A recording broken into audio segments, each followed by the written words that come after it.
control tower or the terminal. The buildings were obscured by the horsetails of snow hissing across the runways. There were no other planes taking off or landing. The wind moaned about the lone and immobile Russian aircraft, rising to a shriek where it pushed past innumerable rivets in its metal skin. The snow whispered like blown sand, the millions of tiny pellets of ice pattering and crackling against their clothing, stinging hands and faces. Someone kicked open the door in the side of the plane above Ross's head. A policeman moved backwards, and craning his neck, looked up. A crewman pushed out an aluminum ladder and started to climb down. The flimsy device shook at every step the Russian took. Once on the ice, the crewman turned and looked at Rossa, as if sizing him up, finally jerking his head at the ladder. Rossa did not hesitate. He picked up his bag, hoisted it onto his shoulder, and climbed. 53 minutes later, the plane, a massive, noisy, and uncomfortable contraption called an Ilyushin 76 and chartered from the Russians by the International Committee of the Red Cross, was about to drop from 14,000 feet to a few hundred in 4 minutes, a steep spiral to evade ground fire. Rossa, standing in the cockpit behind the co-pilot, was told by a crewman to bend his knees and get a grip on the fuselage as the nose dipped and twisted sharply.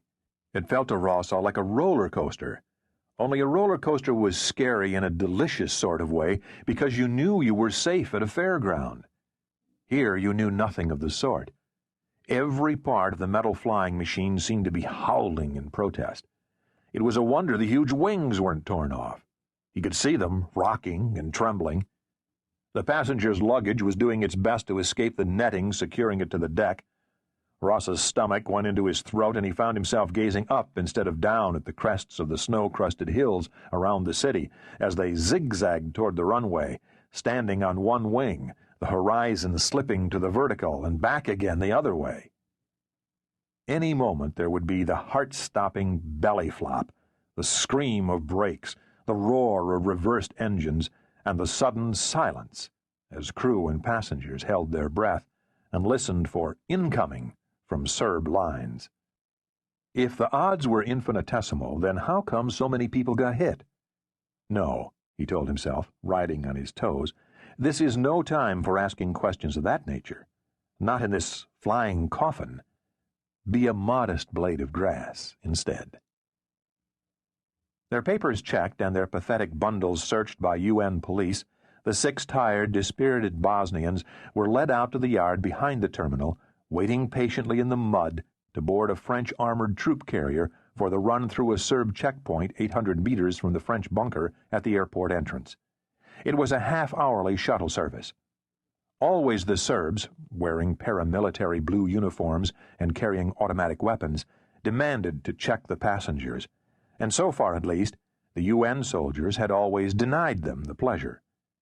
Always Rossa could hear their voices raised through the quarter-inch of steel behind his head. It was just a matter of time before the Chetniks decided to force the issue by using crowbars on the hatches. There were 1,001 ways for the separatists to turn the screw, and they knew them all.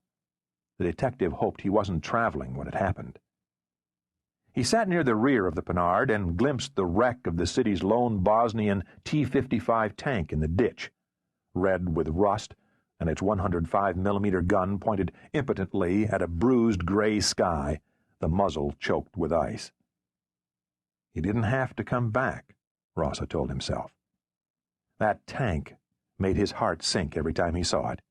It stood for everything that had gone wrong, the false hopes, the clutching at straws, the ease with which the Serbs had bottled them up in this ghetto of a city. Squinting through the peephole set in the rear doors, Rossa mentally ticked off each stage in the journey. There were the gutted houses lining their route, the windows and doors like empty eye sockets in fleshless skulls, each a potential firing point for a sniper. Muslims to the left, Serbs to the right. Here was the worst. He could hear the gears shift, the whine of the engine change as the troop carrier began to ascend the flyover at the western entrance to the city.